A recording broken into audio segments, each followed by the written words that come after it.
A Tati Feltrin ontem, que é uma das maiores booktubers do Brasil, fez um vídeo analisando, lendo o livro do Olavo de Carvalho. O livro era O Imbecil Coletivo. Antes de entrarmos nessa questão aí do que aconteceu e como chegamos a esse ponto, eu quero explicar o que é um booktuber, porque muita gente não sabe, eu acho. O booktuber são alguns canais no YouTube aqui que falam de literatura, que falam de livros. Eles leem livros, comentam, recomendam ou não. É um nicho do YouTube, não é tão popular no Brasil assim, porque, como vocês sabem, não é um país de leitores. Realmente, quem trabalha com literatura, quem trabalha com escrita, se lasca legal no Brasil. Nesse momento agora, por exemplo, está uma crise no mercado editorial no Brasil. As livrarias, como a Livraria Cultura, estão com grandes problemas financeiros e boa parte das grandes editoras também estão em crise. Então, realmente é um mercado complicado e quem trabalha com esse nicho também tem um público muito restrito. Quando eu comecei a fazer meu canal aqui que falava de escrita, muita gente perguntava para mim, mas por que você não faz um booktube aqui? Por que você não fala de livros? E não tenho interesse em fazer isso porque, como eu disse, além de ser um nicho, além de ser um público muito restrito, você também tem que ficar criando público o tempo todo, porque é muito esporádico. Você fala sobre um livro lá, vamos supor, Machado de Assis, Memórias Póstumas de Brás Cubas. Quem está procurando sobre esse livro vai chegar no seu canal, vai assistir o seu vídeo e nunca mais vai voltar depois. Então você está sempre criando de novo seu público. Você pode até ter um conjunto de espectadores que vai assistir tudo que você falar, mas geralmente você vai ter pessoas que vão vir pontualmente para assistir um vídeo seu e depois vão embora.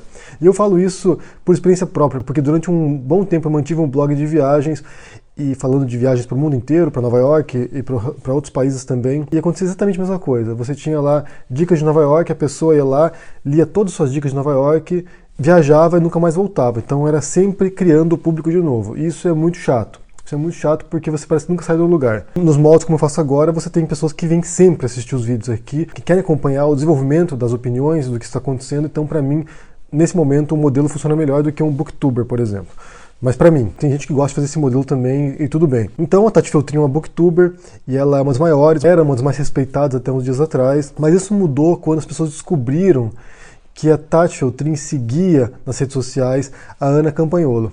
Se vocês lembram, a Ana Campanholo foi aquela deputada eleita pelo PSL, o partido do Bolsonaro, e ela colocou no Facebook dela um convite aos alunos para filmarem seus professores em sala de aula e denunciarem os professores por doutrinação. Isso causou um grande rebosteio para Ana Campanholo e também para Tati Feltrin. Muita gente ficou decepcionada com ela, de fato, porque pelo tipo de literatura que ela lê e pelo tipo de vídeo que ela faz no YouTube, as pessoas ficaram muito frustradas e houve uma debandada geral. Muita gente foi embora do canal dela, ficaram muito indignados porque realmente não condizia, né? O tipo de literatura que ela analisa, que ela lê, não condizia com a postura que aparentemente ela teria na política. E ficou aquela dúvida, né? A Tati é bolsominion, não é? E ficou ali um pouco no ar, mas muitas pessoas se afastaram dela por causa disso. Então, nesse momento, ela ganhou um livro do Olavo de Carvalho. Alguém ali, algum espectador mandou para ela, né? É o que dizem, pelo menos. Mandou para ela o livro e ela se propôs a ler e analisar o livro do Olavo de Carvalho, que é O Imbecil Coletivo. Então ontem ela publicou a análise dela, um vídeo de quase meia hora, dando as impressões dela sobre o livro, e ali ela passa um pano geral para o Olavo de Carvalho. Ela realmente naturaliza o discurso olavista e demonstra que está alinhada com as ideias desse conservadorismo boçal brasileiro. Ela mesma diz isso. Ela diz que ela concorda com 80% do que o Olavo de Carvalho diz. Então, para mim, isso realmente é estar alinhado ideologicamente com ele. Eu não vou analisar esse livro em particular, porque esse livro dele eu não li o Imbecil Coletivo. O que eu li do Olavo de Carvalho foi O Jardim das Aflições e Tudo o que você precisa saber para não ser um idiota. Eu li esses dois livros com grande sacrifício. Então eu não posso opinar sobre esse livro em particular, Imbecil Coletivo, então não vamos entrar nesse mérito. Mas o que eu quero falar sobre alguns pontos que a Tati Feltrin apresentou no vídeo dela, logo no começo principalmente, e depois dar o meu parecer sobre alguns aspectos. Então vamos começar. Primeiro ela fala ali, ela fala em algum ponto ali que o Olavo é muito criticado por xingar muito, né, e que isso é normal, que todo mundo xinga e que ela não vê nenhum problema nisso. A questão do xingamento do Olavo, eu acho que aí a gente entra num ponto crucial, é que assim, todo mundo xinga, obviamente, todo mundo xinga. Quando está nervoso, você xinga alguém. Educação, caralho, vai tomar no cu, seu filho de uma puta. Tá entendendo? Primeiro que o Olavo de Carvalho não é nenhum cafetão de cais. Então esse linguajar não condiz com quem diz ser filósofo. Ele não é nenhum cafetão, ele não é nenhum funkeiro de funk proibidão, sabe? Então, realmente, quando você se propõe a ser um intelectual e ser alguém erudito, alguém instruído, alguém, sabe, que faz parte de uma elite intelectual no país, a tua linguagem expressa muito aquilo que você pensa. Então alguém que fica o tempo todo xingando os outros e falando palavrão, há uma certa ruptura, uma ruptura de uma ética implícita daquilo que você se propõe a fazer, que é trabalhar com o intelecto. Porque o xingamento, a agressividade, a violência, ela tem muito a ver com quando você já não tem mais argumentos. Quando você não consegue expressar mais a sua indignação, a sua raiva, o seu ódio, você xinga a pessoa, você ofende a outra pessoa, você agride essa outra pessoa, seja verbalmente ou fisicamente. O xingamento, o palavrão, o modo como ele usa, é uma linguagem de quem não sabe mais argumentar. Então você vê ele ofendendo um monte de pessoas, né? Você vê ofendendo um monte de pensadores brasileiros, um monte de professores universitários, filósofos reconhecidos mundialmente, você vê ele ofendendo também. Para mim isso reflete não alguém que está nervoso simplesmente, mas alguém que já não tem mais argumentos e acha que através da ofensa vai diminuir essa pessoa. Como eu disse, você entra em desacordo com aquilo que ele se propõe a ser, que é um intelectual renomado, conceituado e de respeito. Ele age de maneira inversa, ele se rebaixa quando ele entra nessa questão do xingamento.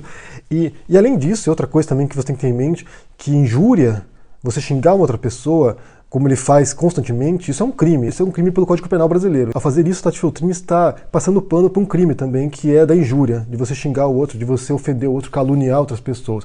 Inclusive, nesse momento, o Olavo de Carvalho está sendo processado pelo Caetano Veloso porque o Olavo chamou o Caetano de pedófilo. Então aí você vê alguém que não sabe controlar a própria língua e não sabe se comportar dentro das normas legais de um país. Para começar, né? Um outro ponto que ela levanta também é que não existe diploma de filósofo. E isso é fato, a gente sabe disso, eu já falei sobre isso aqui, inclusive falando sobre o Olavo de Carvalho nesse ponto. Não existe diploma de filósofo, assim como não existe diploma de escritor, não existe diploma de artista plástico, não existe diploma de um monte de profissões no mundo. E ela compara com o crítico literário, que também não existe diploma de crítico literário. E eu concordo também com isso. E nesse ponto aqui eu preciso fazer uma ressalva, porque o que dá a entender é que a Tati Feltrin pensa ser uma crítica literária. Eu não sou um grande espectador da Tati Feltrin, eu vi aí uma dúzia de vídeos dela, justamente por essa questão pontual, né? Fui procurar alguma coisa, fui lá olhar o canal dela, então eu não acho que ela seja uma crítica literária. Para mim ela é uma resenhista de livros, ela lê o livro, ela indica lá quem são os personagens, qual é o enredo e se gostou ou se não gostou. Ela não é uma crítica literária, porque na minha concepção, crítica literária tem muito a ver com, por exemplo, o que faz o Alfredo Bozzi ou o Antônio Cândido no Brasil, que são análises que iluminam o texto sob uma perspectiva extremamente profunda. Não é apenas você indicar quem são os personagens de um livro e falar assim, ah, gostei, vai para minha estante. Sabe? A crítica literária, mesmo no jornal, ela é muito específica, e alguns poucos jornais publicam crítica literária séria. Boa parte dos jornais publicam resenhas literárias ou recomendações de livros. Então eu preciso fazer uma distinção aqui. Por exemplo, crítica literária de qualidade é o Blanchot, o Barthes. São pessoas que realmente conseguem desmembrar o texto de uma maneira muito sofisticada e penetrar aquele texto e compreender suas relações com outros textos, sabe, com outros campos de saber, é algo muito mais sofisticado do que você vir no YouTube aqui e fazer um vídeo de 10 minutos analisando a estrutura literária de um livro. Críticos literários de qualidade são tão raros quanto são os filósofos. Mas, por outro lado, o que acontece no século XX e no século XXI é uma crescente especialização de saberes. Então o que você vê é que os filósofos atuais e os recentes também do século XX, a maioria deles, esmagadora, quase todos, se não são formados em filosofia, eles são da área acadêmica. Eles saíram de cursos de humanas, saíram de cursos, às vezes até de área biológica, de algum curso de ciência, mas eles são graduados e através da faculdade, através da universidade, eles conseguem sustentar a sua carreira como filósofos, conseguem manter o seu trabalho intelectual e conseguem manter o diálogo também entre outros intelectuais da sua área. Eu não consigo pensar em nenhum exemplo recente aí, talvez exista, vocês podem me dizer se tem, nenhum exemplo recente dos últimos 100 anos aí de filósofos que não saíram da academia. São muito raros os casos. Mesmo Nietzsche, por exemplo, que isso já é um pouco mais antigo, que se dizia filósofo independente, ele tinha formação acadêmica, ele tinha um histórico acadêmico importante ali, e ele se afastou da academia e depois vai trabalhar individualmente, mas mesmo assim, boa parte dos filósofos dos últimos 100 anos aí são acadêmicos e são formados na universidade. O Olavo de Carvalho, como vocês sabem, não tem nem ensino fundamental completo, parece que só fez até a 4ª série, então se ele fosse um filósofo de fato, ele seria uma das raríssimas exceções. Eu acho que aí você entra em desacordo também com aquilo que já disse com relação à educação formal dele e à educação comportamental dele. Ele é uma pessoa que não tem nenhum dos dois níveis de educação, nem a formal educacional e nem a educação de convivência com o outro cidadão, respeitando o outro como um indivíduo, né? Um outro ponto que ela levantou também, e esse foi um dos mais absurdos na minha opinião, que ela falou assim, que eles tentam desacreditar o Olavo de Carvalho porque ele é um astrólogo. E daí ela compara com o Fernando Pessoa, que o Fernando Pessoa também era um astrólogo e que fazia mapa astral dos seus heterônimos. E aqui tem uma grande distinção. Tati, sinceramente, isso aqui você tentou forçar a relação entre os dois e aqui tem uma grande distinção. Primeiro porque o Fernando Pessoa não era astrólogo. Ele estudava astrologia, ele fazia mapa astral, mas ele não era astrólogo. Ele nunca trabalhou como astrólogo, ele não era um profissional da astrologia e além disso, ele foi o maior poeta em língua portuguesa, na minha opinião. De longe, tipo, é um poeta excepcional e aqui você não tem nenhum vínculo entre um e o outro. Muitas pessoas estudaram astrologia como diletante. O Jung, por exemplo, o psicólogo analítico, entre vários outros intelectuais, estudaram astrologia como curiosidade ou para relacionar a seu campo de saber. Eu estudei astrologia quando era adolescente, fazia mapa astral e nunca trabalhei com isso, então o fato de estudar astrologia não é um demérito. A diferença entre o Fernando Pessoa, que era um tradutor de cartas comerciais, escrevia poesia, estudava astrologia como curiosidade, e o Olavo de Carvalho, que o Olavo de Carvalho de fato foi astrólogo. Ele dava curso de astrologia, fazia mapa astral, era o trabalho dele durante um período. Então ele não é alguém apenas que estudou astrologia por curiosidade. Ele era um astrólogo de fato. E o fato de ser um astrólogo não é nenhum demérito para ninguém também. Acho que eu deixar bem claro aqui. As pessoas podem acreditar no que quiser, podem ser esotéricas ou o que for. Eu não acredito em nada disso, mas a pessoa pode acreditar, para mim tudo bem. O problema não é o fato de ser um astrólogo. O problema é o fato de ser um astrólogo que quer se passar por algo que ele não é, que é filósofo. Então essa é a diferença, esse é o problema. É como se pegar alguém que seja mecânico de carro e a pessoa quer se passar por neurocirurgião. São coisas diferentes, são atividades diferentes e que não estão relacionadas essencialmente. E depois vamos entrar na questão do livro do Olavo de Carvalho, da escrita do Olavo de Carvalho. Ela diz que concordou com 80% do que ele diz e tinha alguns pontos ali que para ela eram um pouco absurdos. E isso revela muito sobre a Tati Feltrin, na minha opinião, porque assim, você tem todo o direito e mais do que isso, você tem o dever de ler o contraditório, de ler autores com os quais você não concorda, de aprender com autores divergentes, de ler autores que te assombram, que te espantam, que te emputecem, sabe? Você tem todo esse direito, porque realmente é o exercício de ampliar o conhecimento, de estudar novas coisas.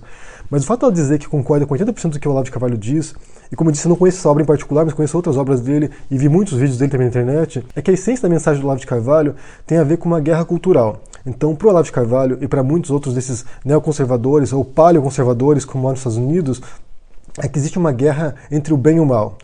Existe uma guerra entre a alta cultura e a baixa cultura, existe uma guerra entre os esclarecidos e os ignorantes, existe uma guerra entre os conservadores e os comunistas. E você vê claramente em qual posição o Olavo de Carvalho pensa estar. Ele pensa estar entre os iluminados, entre os esclarecidos, entre os justos, os certos, os conservadores que querem preservar o que tem de bom no mundo, em oposição a todos aqueles que querem destruir o mundo, que querem destruir os valores tradicionais, que são pessoas que querem destruir a cultura, que querem minar as instituições da sociedade, da política. Então a essência do pensamento político do Olavo de Carvalho é essa polarização, é essa dualidade populista entre os justos, os corretos e os comunistas que querem destruir tudo. Isso perpassa todas as obras que eu li dele. Você vê constantemente essa noção dessa guerra cultural, que é como ele menciona ali o Gramsci, né, que é o filósofo italiano, que proporia uma tomada da sociedade através da superestrutura cultural, política, social e educacional. O mais curioso para mim nessa divisão que ele faz ali, nessa luta cultural que ele defende, é que se fosse realmente esse o caso, se você realmente tivesse um domínio, uma hegemonia cultural dos esquerdistas, uma hegemonia educacional nas universidades, nas escolas, uma hegemonia política também, por que o Bolsonaro ganhou, por exemplo? Se realmente os esquerdistas são tão fortes assim, são tão dominantes culturalmente, e estão nos jornais, nas revistas, na televisão, nos livros, por que então que um candidato tão fora disso, que se opõe completamente a isso, teria ganhado a eleição? Me parece o contrário, me parece justamente que na base da sociedade, nas pessoas normais, isso não tem nenhuma penetração, as pessoas não se importam com essas questões, elas não estão nem aí vinculadas com o esquerdismo nenhum, então realmente essa luta cultural que ele propõe aí é uma grande balela, porque isso não acontece de fato. Se essa hegemonia esquerdista comunista existisse de fato, agora você teria um presidente de esquerda, não o Bolsonaro. A maior refutação da teoria conspiratória do Olavo de Carvalho de guerra cultural é a própria realidade do Brasil agora. Você tem militares entrando no governo, você tem o Bolsonaro, o Mourão e um monte de teóricos da conspiração que estão entrando no governo agora e que defendem uma guerra cultural que não existe. Então a Tati falar que ela concorda com isso demonstra uma visão elitista da realidade, né? Uma visão de que ela acha também que está desse lado aí da alta cultura, que defende os bons valores morais, enquanto há um grupo ali, um grupo opositor inimigo inimigo que quer destruir tudo isso. Não sei se é a visão que ela tem de si própria, mas é o que passa quando ela fala isso. Então, assim, o que eu vejo nesse momento agora é que, a princípio, quando houve o escândalo ali da Ana Campagnolo e a relação da Tati Feltrin com ela, né, de curtir a página dela, essas coisas, é que ela se recusou a se posicionar, que ela disse que não tinha nada a ver com isso, que não ia comprar essa briga, mas agora, ao fazer essa análise do livro do Olavo de Carvalho, do modo como ela fez, passando o pano para as ofensas que o Olavo de Carvalho frequentemente faz a outros intelectuais, constantemente, inclusive a mim, ele já me xingou também no perfil dele, comparando o Olavo de Carvalho com o Fernando Pessoa e menosprezando o impacto que as ideias dele têm no Brasil hoje e como isso vai destruir a tessitura social do Brasil, possivelmente, realmente demonstra um sério posicionamento agora dela. Agora, claramente, ela se posicionou em relação a esse grupo que está no poder. Ela naturalizou o discurso deles, ela já comprou essa ideia e embarcou nessa onda. Talvez por interesse próprio, de manter o canal dela agora alinhado com esse pessoal que vai chegar para poder apoiá-la, talvez inconscientemente, simplesmente porque tinha que falar alguma coisa sobre isso e acabou saindo isso, não sei, mas realmente é muito frustrante para quem acompanha o canal dela. Eu acho que muita gente vai se afastar agora definitivamente. E se você for um dos órfãos da Tati Feltrin, se você acompanhou essa polêmica e viu esse vídeo dela ontem e está decepcionado com ela,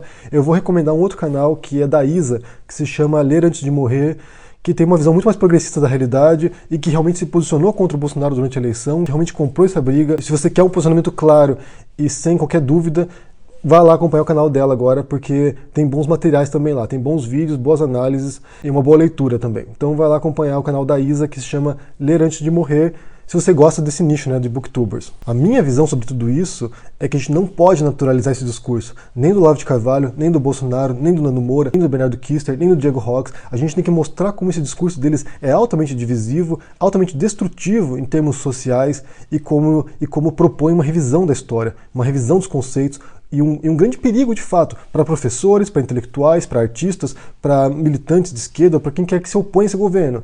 Esse discurso deles é extremamente perigoso. Não é só porque eu concordo com algumas coisas, e de fato ele fala algumas coisas que são senso comum, que são óbvias e com as quais você pode concordar, mas ele tem falas muito perigosas. E você dá um tipo de carimbo desse pro Olavo de Carvalho, abre portas para coisas muito, muito medonhas mesmo. Eu quero saber o que vocês pensam sobre esse assunto. Se vocês acompanharam essa história da Tati Feltrin aí, envolvendo a Ana Campagnolo, e agora se vocês assistiram o vídeo dela de ontem, o que vocês pensaram sobre esse assunto? Deixa aqui embaixo no comentário, deixa o joinha, assine o canal, a gente se vê por aí. Abraço e até mais. Tchau!